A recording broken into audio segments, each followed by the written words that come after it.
नारद जी ने कहा, आपकी पुत्री बहुत सुंदर है, स्वच्छंद है, स्वच्छंद विचरण करने वाली है।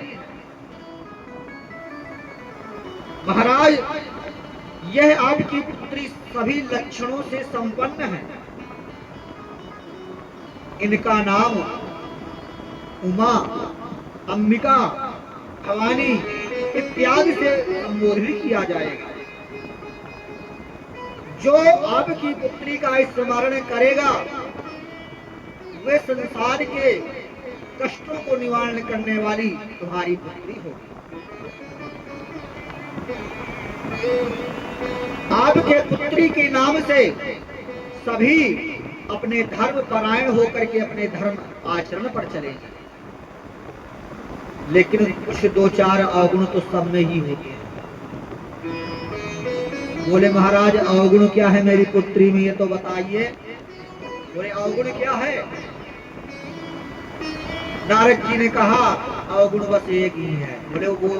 बोले अब रहा नहीं जा रहा, बोले अवगुण बताइए कि मेरी पुत्री में ऐसा अवगुण कौन सा आ गया। तो तुलसी बाबा ने सुंदर शब्दों में, स्पष्ट शब्दों में बताया है कि अगुण अमान मात पितुहीना, अगुण अमान मात पितुहीना,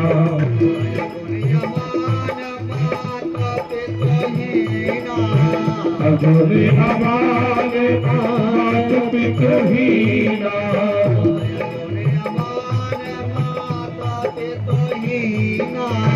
अगुण अमान मात पितुहीना, उदासीन सब संशय छीना, उदासीन सब संशय छीना। श्री राम जय राम जय जय राम, श्री राम जय राम जय राम। बस इतना सही है। बोले अगुण अमान मात पितुहीना, यानी जो इनका जो पति होगा ना, अगुण अमान यानी जंगल में रहने वाला, पर्वतों में निवास करने वाला, भस्म अंग में भस्म रमाए रहने वाला, न उसके कोई माता पिता का पता है कि कौन माता है कौन पिता है, कुछ भी पता नहीं, किसी कुल का पता नहीं है कौन सा कुल है उसका। उदासीन सब संशयहीन, जिनके पास में जो है उदासी है ही नहीं, एकदम प्रसन्न रहने वाले। बोले ऐसा पति यही कहाँ मिले, बोले ऐसा पति इसको मिलेगा जो सब संशयों से रहित होगा। अब हिमांचल जी ने कहा, महाराज जो दो चार अवगुण है नहीं है, बहुत बड़ी कमी आपने हमें बता दिया है। ये अवगुण नहीं है, ये सबसे बड़ी भारी कमी बता दिया हमें। एक कन्या को अगर ऐसा पति मिल जाएगा तो कैसे जीवन यापन करेगी पुत्री। अरे भाई, किसी की पुत्री होती है तो अपने पुत्री के लिए जब ब्याह करने के लिए देखने के लिए जाते हैं तो कहते हैं ऐसा वर मिलना चाहिए कि हमारी पुत्री जो है कोई किसी प्रकार का उसे परेशानी ना हो और हमारी पुत्री वहां जाकर के सुखी रहे और इतना धन हो उसके पास में कि उसकी जिंदगी वहां पर सुख से व्यतीत। सभी माता पिता यही अपने पुत्री के बारे में प्रायः है कामना करते हैं। लेकिन महाराज नारद जी, आपने तो सब कुछ जो है पलट करके रख दिया।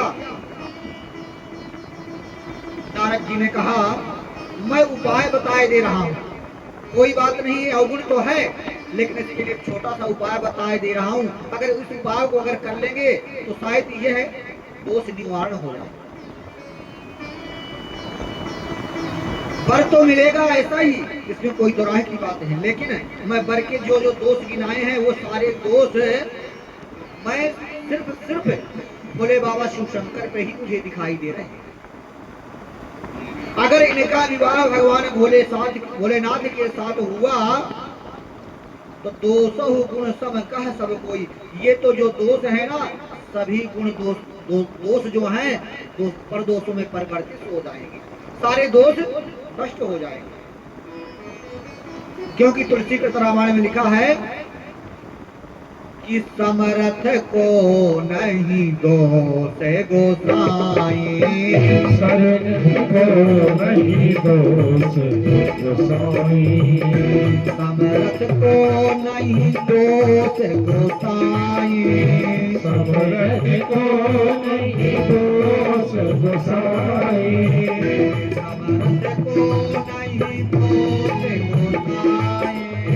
समर्थ को नहीं दोष गोसाई, समर्थ को नहीं दोष गोसाई, रवि पावक सुर की नाई, रवि पावक सुर की नाई। श्री राम जय राम जय जय राम, श्री राम जय राम जय जय राम। बोले बोले जो समर्थवान होते हैं ना, उनको दोष नहीं लगता है। बोले कैसे? बोले उनके पास कुछ क्षमता है।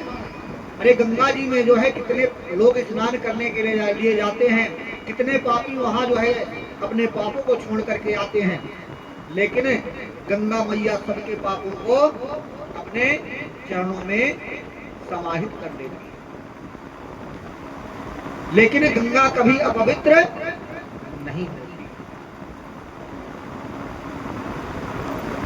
और गंगा जी स्नान किया, गंगा जल से एक लोटा जल लेकर के और भगवान को स्नान करार दिया, तो समझ लो सभी पाप नष्ट हो गए। अब बताओ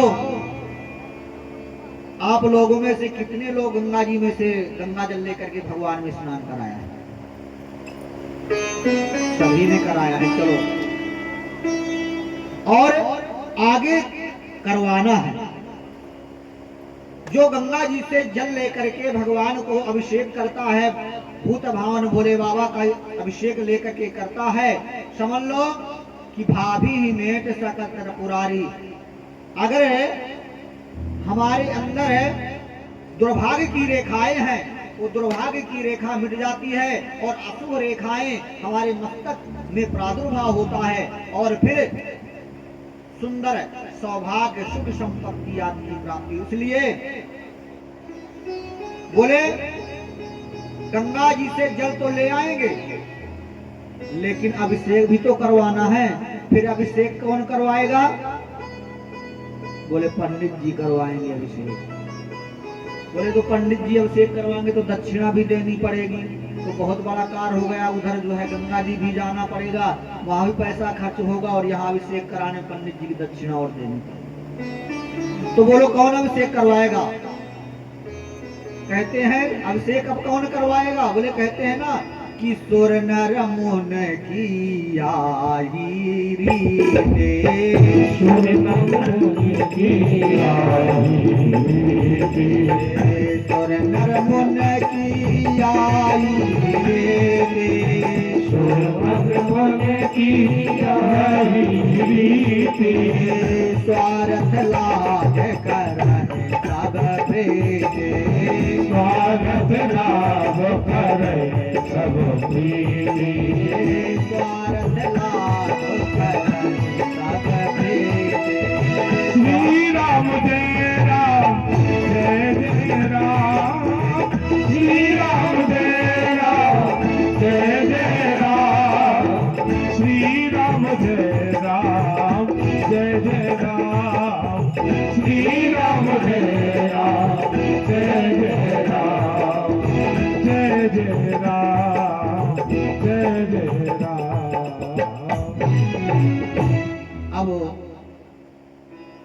स्वार्थ के लिए तो फिर परेशानी है, तो फिर करना ही पड़ेगा। तो सभी अगर भोले बाबा को जो है अभिषेक करते हैं, समझ लो कि अकाल मृत्यु भी अगर आ जाती है, अकाल मृत्यु भी समाप्त हो जाती है। भोले बाबा के नाम संकीर्तन में, परमात्मा के भजन में, परमात्मा के नाम में वो प्रभाव है कि जो इनका नाम स्मरण करता है समझ लो सभी समस्त पापों से नष्ट होकर के मोक्ष को प्राप्त होता है। और हम सब क्या है? उस परमात्मा के अंश हैं। ईश्वर अंश, जीव अविनाशी। तो परमात्मा के अंश हैं। जो भी दोष है हम जीवों में, तो भगवान में भी कोई दोष नहीं है। सब प्रकार शंकर अकलंका। भोले बाबा में कोई कलंक नहीं है। भोलेनाथ सर्व सामर्थ्यवान है, उनमें कोई दोष नहीं है। लेकिन वो भी वर कब मिलेंगे? जब आपकी पुत्री तप करेगी, तपस्या करेगी। अब जो है अगले दिन सुबह पार्वती मैया के पास मैना जी आई, तो पार्वती मैया ने अपने माँ को रात का स्वप्न सुनाया। क्या सुनाया? स्वप्न सुनाया। पार्वती मैया ने कहा, मैया मैं रात में एक छोटो सो स्वप्न देखो। बोले कौन सा स्वप्न देखो? मैंने मैया यह स्वप्न देखो कि एक सफेद वस्त्र धारण किए हुए ब्राह्मण मुझे उपदेश दे रहे हैं। बोले कौन सा उपदेश दे रहे हैं बेटी?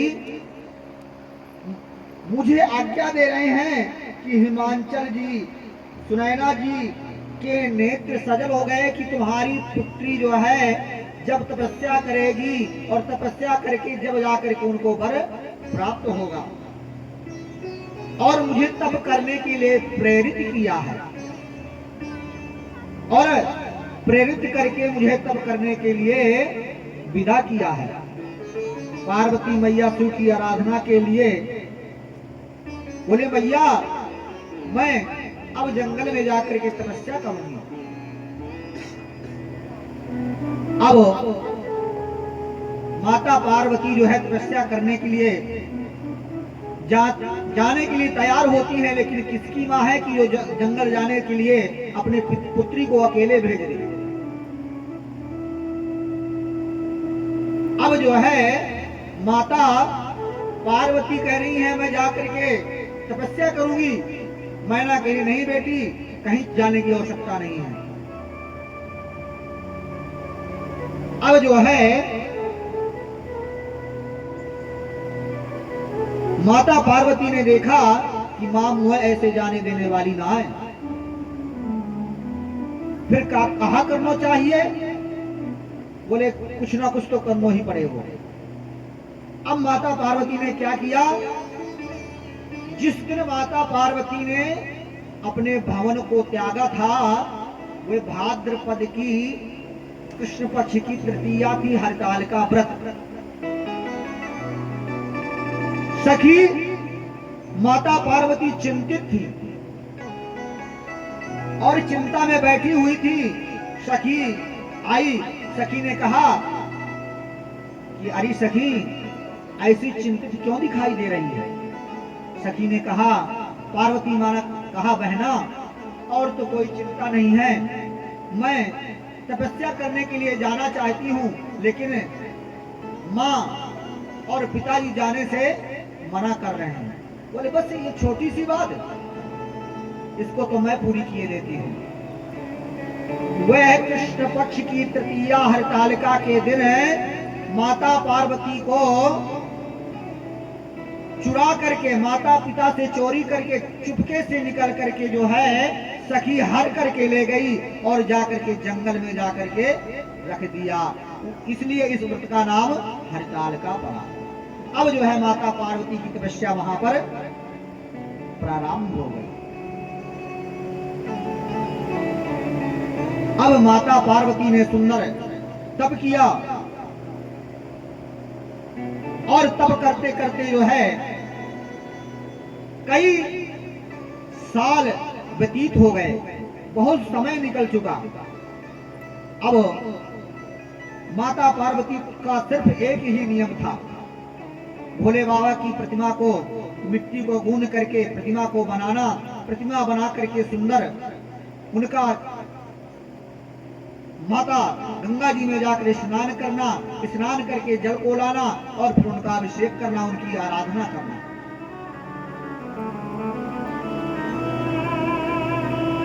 अब जो है माता पार्वती ने इतना तप किया, इतना तप किया, इधर अखंड तप इनका चल रहा है। अब जब सती ने देह त्याग किया था, अब सती का तो जो है पार्वती की तपस्या प्रारंभ हो गई। माता पार्वती को हर करके सखी ले गई, उनका तप प्रारंभ हो गया। इधर मेरे भोले बाबा ने क्या किया, अब भोले बाबा माता पार्वती सती के विरह में यज्ञ विध्वंस हुआ, यज्ञ विध्वंस हुआ तो वहां पर जो है सती को, शरीर को इतना प्यार करते थे भगवान भूत भावन भोलेनाथ मां सती से, अपनी पत्नी से। उनके शरीर को उठाया और शरीर को उठा करके तांडव करने लगे। ऐसा तांडव किया भोले बाबा ने कि उनके तांडव से त्राहि त्राहि मच गया और सभी दसों दिशाएं गूंज उठी, हाहाकार मच गया। उनके इतना तांडव किया कि अग्नि प्रज्वलित होने लग गई, दसों दिशाएं बेहाल हो गई, हाल बेहाल हो गया, जीव जंतु जलने लग गए।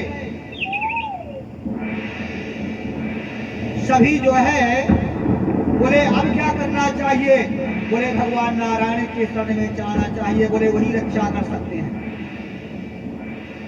भगवान नारायण के शरण में गए। भगवान नारायण ने क्या किया, बोले भोले बाबा को रोकना कोई साधारण बात नहीं है, भोले बाबा रुकने वाले नहीं हैं। अब भगवान नारायण ने चक्र सुदर्शन से सती के शरीर को अंग प्रत्यंग काट काट करके जो है बिखेर दिया और वही जाकर के शक्तिपीठ बनी। इस प्रकार से भोले बाबा जब उनके हाथ में से शरीर गायब हो गया, भोले बाबा ने देखा